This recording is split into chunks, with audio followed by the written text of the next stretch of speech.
Hey everybody, it's Susan with Susan Monroe Art, and today I'm doing something a little different. We're going to do a little plein air painting here at my alma mater, the University of Virginia. There you go, that is the rotunda, the main building on the grounds here, built by Thomas Jefferson, and that's going to be the subject of my painting. So thank you for watching. I'm going to tell you my materials that I use when I go out to paint in plein air, or urban sketching as it's called now. I'm going to show you my setup, and I'm going to show you a little bit of the beautiful University of Virginia. So if you like this video, I hope you'll give it a thumbs up, and that you will leave a comment. I love to reply to comments, and maybe even subscribe to my channel. I try to put a video out every week or two. The more interaction you can do with my videos, the better. Any comment, any thumbs up helps my videos to get picked up by the YouTube algorithm, and that gets them much more, and I get to share more of my love of watercolor. So that being said, let's get busy painting beautiful university and grounds here in Charlottesville, Virginia.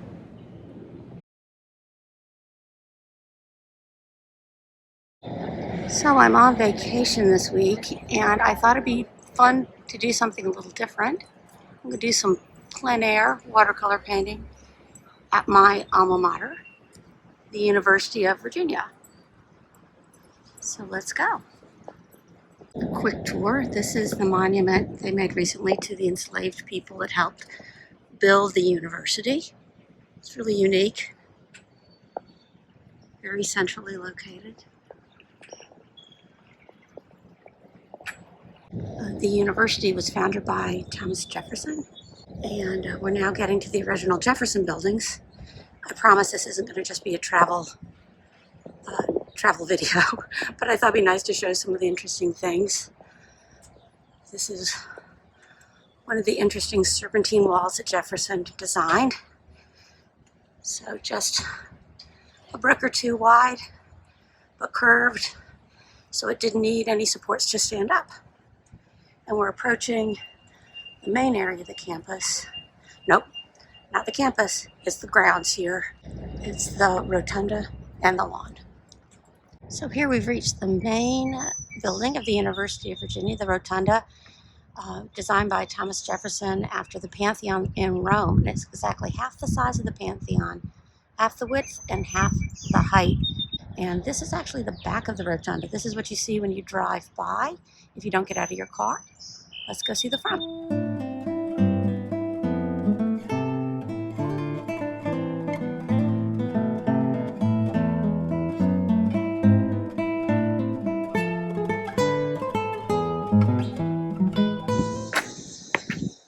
And here we are.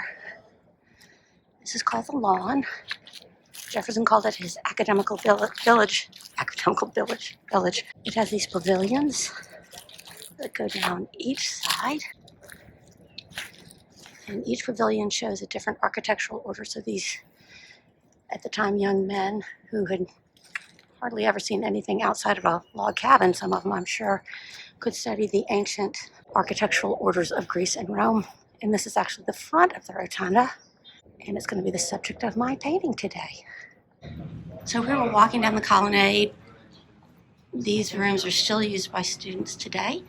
Each room has its own fireplace, but unfortunately there are no interior bathrooms. To go to the bathroom, if you live here, you have to go down these stairs into a restroom on the outside, but it's a big honor to have a room here. Edgar Allan Poe had his room here, and students really love to live here. Some of these pavilions are still used as homes for professors. Some are private clubs, and some are just used for special gatherings.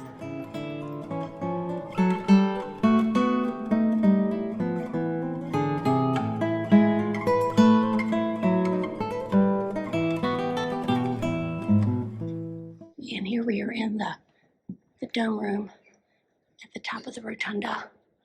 An absolutely beautiful space. And they have fancy dinners up here and important events. I love the Oculus.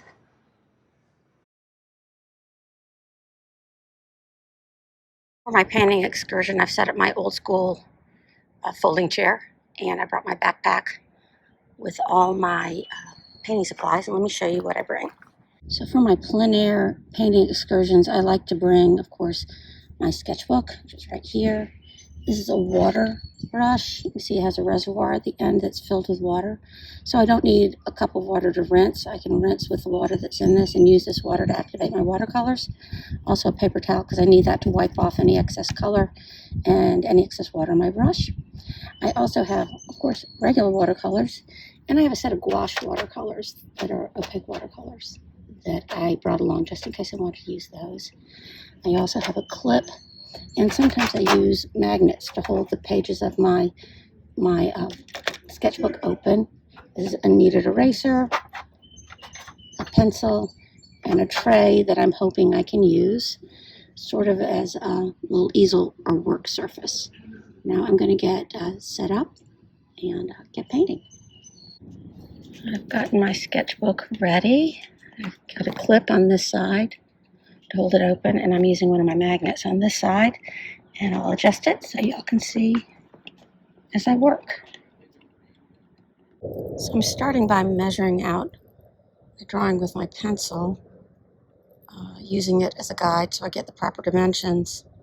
Okay, so that's what I'm going to be doing for the next minute: drawing, measuring, drawing, and measuring again. And you can see this will show you what I'm doing with my pencil to help get the proper dimensions, using my pencil as sort of a ruler to measure everything. So I'm sketching very slowly. I love when people say, I did a quick sketch of XYZ and it looks amazing. To me, you can either draw, you can sketch well, or you can sketch quickly. I can't do both. I can do a quick bad sketch very easily, but not a quick good sketch.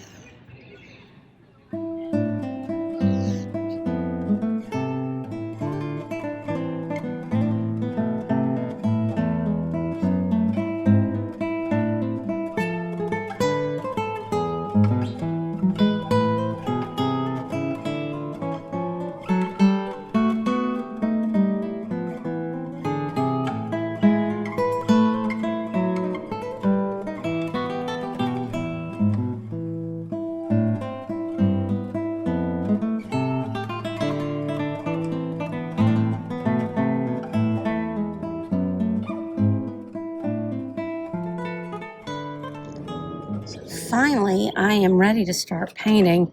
Wow, this drawing, I definitely wondered if I bit off more than I could chew. But it's done. You can see I've added a lot more detail, the windows, some of the trees, and I am going to get started. I have my watercolor set here. It's one I got off Amazon. I'll link to it down in the comments. I can't remember the exact name of it, the type it was, but I am contemplating where to start. I think I might start where I usually end with the sky. I think I'm going to start with the sky this time. Start further back and move in closer, which is a little different than I usually do. I'm not going to worry with all these extra pencil lines. That's just going to be part of the artwork. And yeah, let's get going. I'm going to paint the sky, I think, wet and wet. So I'm going to add a little blue in my paint there. I'm going to put let's just say mostly clear water up here, and then I'm going to drop in blue and make some soft clouds in the background.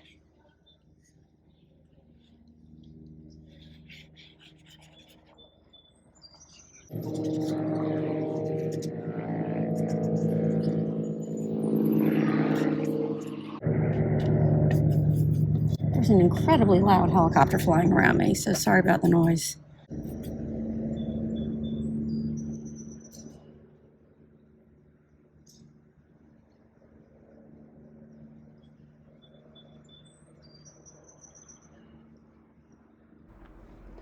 Dropping the wet paint into the water just really makes the paint particles diffuse gently in the water and makes for very soft edges that are great for making clouds.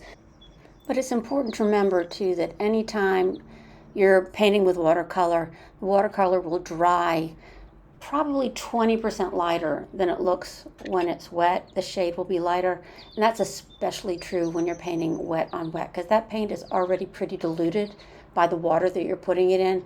So if you're going to paint wet on wet like this, make sure the paint on your brush is pretty strong, isn't a weak mixture, it's a strong mixture of paint.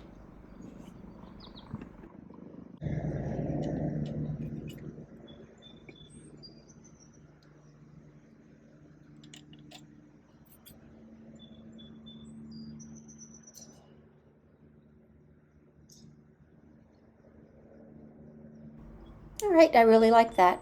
Now I'm going to let it dry, and then I'm going to move on to the shadows. So my favorite paint mixture for shadows is a combination of ultramarine blue, alizarin crimson, and yellow ochre. So a blue, a red, and a yellow.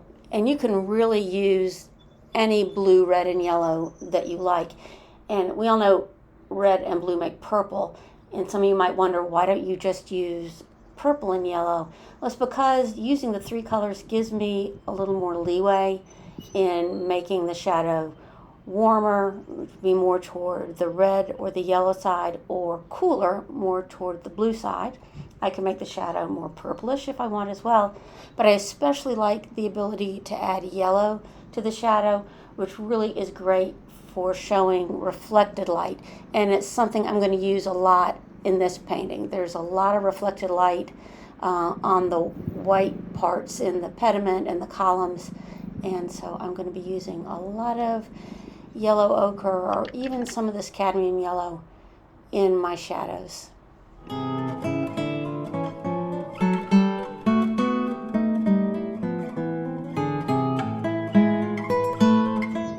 Okay, I think that's a really ugly shadow. Let me blot that out. Pick it up with a dry brush. Drop my paper towel.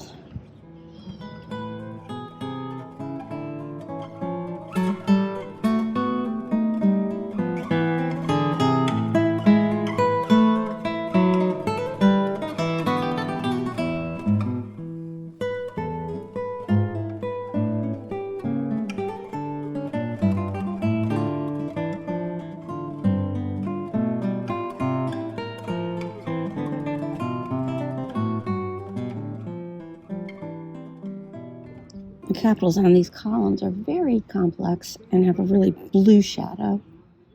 And I'm just going to suggest the complexity because that's a lot to paint. And I really want this to be loose.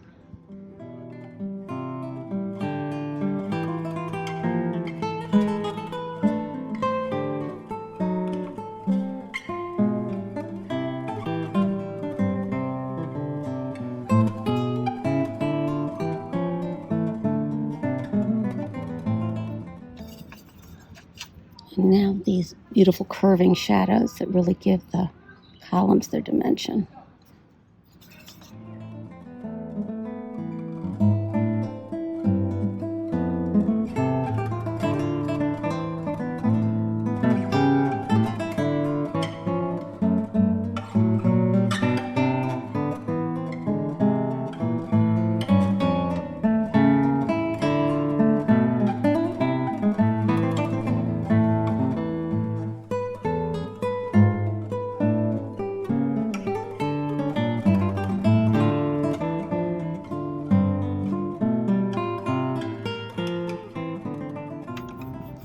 Finally, all that shading is over, and now I'm going to start with the bricks. For this, I'm using a little alizarin crimson with a touch of orange and a touch of a dark brown, just a little of each one, and I think it's given a really nice brick color to this.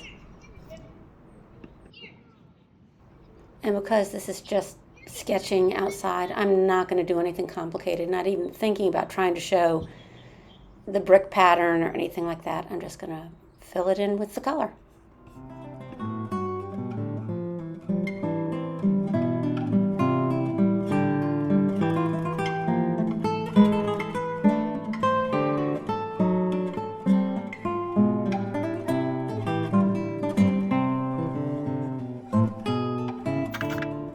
Now I'm moving on to the trees.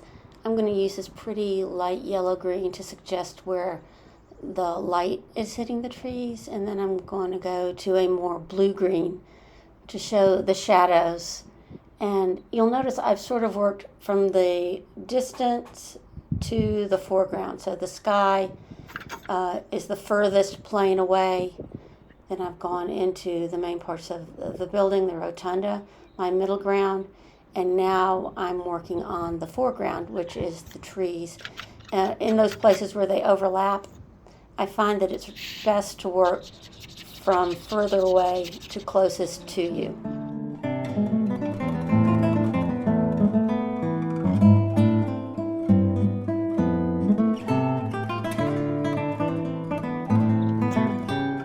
While waiting for that light green to dry, I strengthened the reflected light in the ceiling of the portico.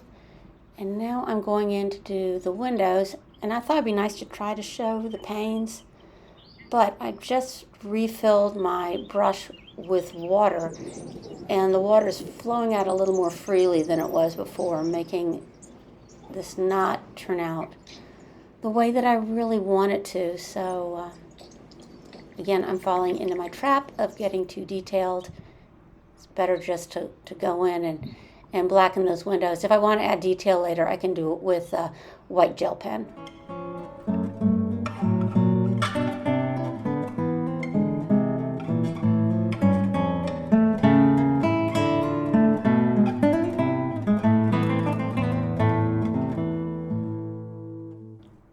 So I've been here at this point about 2 hours working on this, and it's getting a little warm, and I have other things I have to do for the day. So at this point, I'm just powering through the painting and getting it done as quickly as I can, but also trying to do a good job.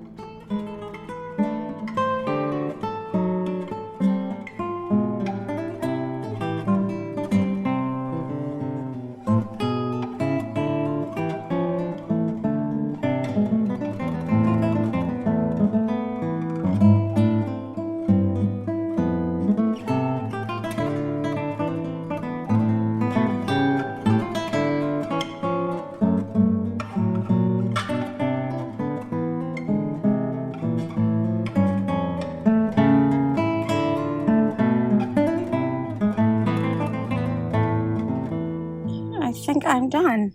There are aspects of which I could have done better, but given that it is about 1,000 degrees out here and my parking meter is about to run out, I finished quickly, and I think you can tell what building it's supposed to be, which is my goal. Thank you for painting with me, and if you like this video, I hope you'll give it a thumbs up and subscribe. Oh, got to drop my camera. Subscribe to my channel. Take care.